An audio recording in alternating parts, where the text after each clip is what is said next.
വളരെ തീർത്തും ഇത്തരത്തിലുള്ള നിലപാടിനോട് വളരെ കേൾക്കുന്ന സമയത്ത് അല്ലെങ്കിൽ പ്രധാന അധ്യാപകന്റെ നിലപാട് തീർത്തും അപലപനീയവും അതുപോലെ തന്നെ പ്രതിഷേധാർഹവുമാണ്. കാരണം നമുക്കറിയാം ഈ SFI പോലെയുള്ള ഈ സംഘടന നോക്കൂ, നിരവധിയായിട്ടുള്ള വിദ്യാർത്ഥി പ്രശ്നങ്ങൾ ഇന്ന് കേരളത്തിൽ നിലനിൽക്കുന്നുണ്ട്.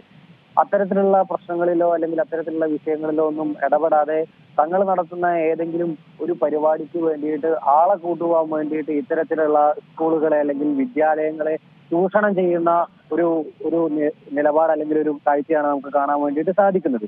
അതിന് വഴങ്ങുന്ന ഇത്തരത്തിലുള്ള അധ്യാപകര് കേരളത്തിലെ അധ്യാപക സമൂഹത്തിന് തന്നെ തീർത്തും അപമാനമാണ്. ഇത്തരത്തിൽ ഏതെങ്കിലും ഒരു വിദ്യാർത്ഥി സംഘടന അവരുടെ പരിപാടിക്ക് അല്ലെങ്കിൽ അവരുടെ ഏതെങ്കിലും ഒരു പരിപാടിക്ക് ആളെ കൂട്ടുവാൻ വേണ്ടിയിട്ട് ആവശ്യപ്പെടുന്ന സമയത്ത് അത് നിരസിക്കാതെ അല്ലെങ്കിൽ അതിനെതിരെ പ്രതിഷേധം അറിയിക്കാതെ അല്ലെങ്കിൽ അതിന് യാതൊരു തരത്തിലുള്ള ചോദ്യമോ ഉന്നയിക്കാതെ ഇത്തരത്തിൽ നേരത്തെ മുൻകൂട്ടി രക്ഷിതാക്കളെ അറിയിച്ച് അദ്ദേഹം സ്കൂൾ വിടാൻ തയ്യാറാവുകയാണ്. അത്തരത്തിൽ ഏതെങ്കിലും ഒരു അല്ലെങ്കിൽ അധികാരത്തിലിരിക്കുന്ന ഒരു അധികാരത്തിലിരിക്കുന്ന ഏതെങ്കിലും പാർട്ടിയുടെ വിദ്യാർത്ഥി സംഘടന എന്നുള്ള തരത്തിലാണ് അദ്ദേഹം ഇത് ചെയ്തതെങ്കിൽ അദ്ദേഹം ഒരിക്കലും പ്രധാന അധ്യാപകൻ എന്നുള്ള സ്ഥാനത്തിരിക്കാൻ ഒരിക്കലും അർഹനല്ല. പകരം അദ്ദേഹം ആ പണി രാജിവെച്ചിട്ട് ഏതെങ്കിലും പാർട്ടി ക്ലാസ്സുകളോ അല്ലെങ്കിൽ CPM ഭരിക്കുന്ന അല്ലെങ്കിൽ LDFന്റെ ഏതെങ്കിലും വായനശാലയുടെയൊക്കെ പ്രധാന അധ്യാപകനോ അല്ലെങ്കിൽ അത്തരത്തിലുള്ള ഏതെങ്കിലും ചുമതല വഹിക്കുന്നതാണ് നല്ലത്. വിദ്യാർത്ഥി സമൂഹത്തിനോ അല്ലെങ്കിൽ അധ്യാപക സമൂഹത്തിനോ ഇത്തരത്തിലുള്ള അധ്യാപകര് അപമാനമാണ്. നമുക്കറിയാം നിരവധിയായിട്ടുള്ള വിദ്യാർത്ഥി പ്രശ്നങ്ങൾ ഇന്ന് കേരളത്തിൽ നിലനിൽക്കുന്നുണ്ട്. അതിനെതിരെ ഒന്നും ശബ്ദിക്കാതെ ഇത്തരത്തിലുള്ള ഏതെങ്കിലും ഒരു പരിപാടി വരുന്ന സമയത്ത് അധ്യാപകരെ അല്ലെങ്കിൽ സർക്കാർ സംവിധാനങ്ങളെ ദുരുപയോഗം ചെയ്യുന്ന കാഴ്ച നമുക്ക് കേരളത്തിൽ നിരന്തരമായിട്ട് കാണാൻ വേണ്ടി സാധിക്കുന്നുണ്ട്. ഇപ്പം നമുക്കറിയാം വിദ്യാർത്ഥി പരിഷത്ത് പോലെയുള്ള വിദ്യാർത്ഥി സംഘടന നിരവധിയായിട്ടുള്ള വിദ്യാർത്ഥി പ്രശ്നങ്ങൾ ഉന്നയിച്ച് ഈ തെരുവുകളിൽ കേരളത്തിന്റെ തെരുവോരങ്ങളിൽ സമരം ചെയ്യുന്ന സമയത്ത് ആ സമരങ്ങളെ അടിച്ചൊതുക്കുവാൻ വേണ്ടിയിട്ട് കേരളത്തിലെ സർക്കാർ നേതൃത്വം നൽകുന്ന മന്ത്രിമാര്, വിദ്യാഭ്യാസ മന്ത്രി ഉൾപ്പെടെയുള്ള ആളുകൾ ഇത്തരത്തിലുള്ള സർക്കാർ സംവിധാനത്തിന് ദുരുപയോഗം ചെയ്യുന്നത് നമുക്ക് കാണുവാൻ വേണ്ടിയിട്ട് സാധിക്കും. കഴിഞ്ഞ ദിവസങ്ങളിലായിട്ട് വിദ്യാർത്ഥി പരിഷത്ത് പോലെയുള്ള വിദ്യാർത്ഥി സംഘടനകൾ നിരന്തരമായിട്ട് വിദ്യാർത്ഥി ആവശ്യങ്ങൾ ഉന്നയിച്ച് സമരം ചെയ്ത സമയത്ത് ഇത്തരത്തിലുള്ള പോലീസ് സംവിധാനത്തെയും സർക്കാർ സംവിധാനത്തിന് എന്തിനേറെ പറയുന്നു ഇത്തരത്തിലുള്ള SFIയുടെയും DYFIയുടെയും ഗുണ്ടകളെ വരെ ഉപയോഗിച്ചുകൊണ്ട് ആ സമരത്തെ നേരിടുന്നത് നമുക്ക് കേരളത്തിൽ കാണുവാൻ വേണ്ടിയിട്ട് സാധിക്കും. അപ്പൊ SFI പോലെയുള്ള സംഘടനകൾ ഇന്ന് കേരളത്തിൽ ചെയ്തുകൊണ്ടിരിക്കുന്നത് അല്ലെങ്കിൽ അവർക്ക് ആശയം കൊണ്ടോ അല്ലെങ്കിൽ പ്രത്യയശാസ്ത്രം കൊണ്ടോ അപജയം നേരിടുന്ന സമയത്ത് ഇത്തരത്തിലുള്ള അധ്യാപകരെ അല്ലെങ്കിൽ സർക്കാർ സംവിധാനങ്ങളെ ദുരുപയോഗം ചെയ്തും ഭീഷണിപ്പെടുത്തിയിട്ടും ഇത്തരത്തിലുള്ള വിദ്യാഭ്യാസ മൂല്യങ്ങളെ തകർക്കുന്ന കാഴ്ചയാണെന്ന് നമുക്ക് കേരളത്തിൽ കാണുവാൻ വേണ്ടിയിട്ട് സാധിക്കുന്നത്. ഇന്ന് കോഴിക്കോട് ജില്ലയിലെ മെഡിക്കൽ കോളേജ് ക്യാമ്പസ് സ്കൂളിൽ ഉണ്ടായിട്ടുള്ളത് തീർത്തും പ്രതിഷേധാർഹവും അതുപോലെ തന്നെ അപലപനീയവുമായിട്ടുള്ള കാര്യങ്ങളാണ്. ഇത്തരത്തിലുള്ള സംഭവങ്ങൾ ഈ കേരള സമൂഹത്തിൽ ഉണ്ടാവാൻ വേണ്ടിയിട്ട് പാടില്ല, വിദ്യാഭ്യാസ സമൂഹത്തിൽ ഉണ്ടാവാൻ വേണ്ടിയിട്ട് പാടില്ല. വിദ്യാഭ്യാസ സമൂഹത്തിനും കേരളത്തിൽ ഇത് തീർത്തും അപമാനമാണ് ഇന്ന് ഉണ്ടായിട്ടുള്ള ഈ സംഭവം. അമൽ, സാധാരണ സർക്കാർ പരിപാടികളിലൊക്കെ സർക്കാർ ജീവനക്കാരെ നിർബന്ധിച്ച് പങ്കെടുപ്പിക്കുന്നത് നമ്മൾ പലപ്പോഴും കണ്ടിട്ടുണ്ട്. അതിന് സമാനമായിട്ടാണ് വിദ്യാർത്ഥികളെ, പഠിക്കേണ്ട വിദ്യാർത്ഥികൾ, 10ാം ക്ലാസ്സിലെയൊക്കെ തന്നെ വിദ്യാർത്ഥികളുണ്ട്, അവരെ അത് സ്കൂളിൻ്റെ ഭാഗത്ത് നിന്നൊരു ഒത്തോഷ നൽകുന്നു എന്ന് പറഞ്ഞു കഴിഞ്ഞാൽ വളരെ ഗുരുതരം തന്നെയാണ്. ഈ ഒരു വിഷയത്തിൽ വിദ്യാഭ്യാസ വകുപ്പിൻ്റെയൊക്കെ ഒരു ഇടപെടൽ ഉണ്ടാകുമെന്ന് നമുക്ക് പ്രതീക്ഷിക്കാൻ സാധിക്കുമോ? തീർച്ചയായിട്ടും ഇത്തരത്തില് വിദ്യാഭ്യാസ വകുപ്പിന്റെ ശക്തമായിട്ടുള്ള ഇടപെടലുകൾ ഇത്തരം വിഷയങ്ങളിൽ ഉണ്ടാവേണ്ടതായിട്ടുണ്ട്.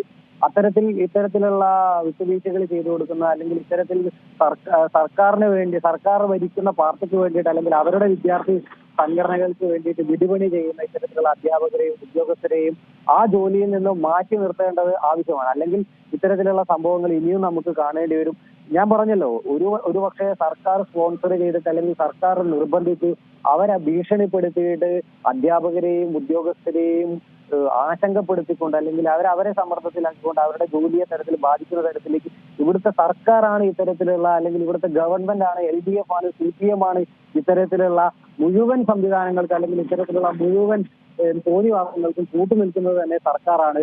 അതുകൊണ്ട് തന്നെ ഇതിനെതിരെ പൊതുസമൂഹം അല്ലെങ്കിൽ വിദ്യാർത്ഥി സമൂഹവും പൊതുസമൂഹവുമാണ് രംഗത്തിറങ്ങേണ്ടത്. അവർ ശക്തമായിട്ട് ഇത്തരം വിഷയങ്ങളിൽ പ്രതികരിക്കേണ്ടതായിട്ടുണ്ട് ഇന്നത്തെ സമൂഹത്തിൽ. നേരത്തെ KSUവിന്റെ സമരവും ഈ സ്കൂളിൽ തന്നെ ഉണ്ടായിരുന്നു. അപ്പോൾ അവിടെ അവധി നൽകാത്തതിനെ തുടർന്ന് വളരെ വലിയൊരു പ്രതിഷേധം നടന്നുവെന്നും അന്ന് പോലീസിന്റെ ഭാഗത്ത് നിന്ന് നിസ്സഹകരണമാണ് ഉണ്ടായതെന്ന് ഹെഡ്മാസ്റ്റർ പറയുന്നുണ്ട്.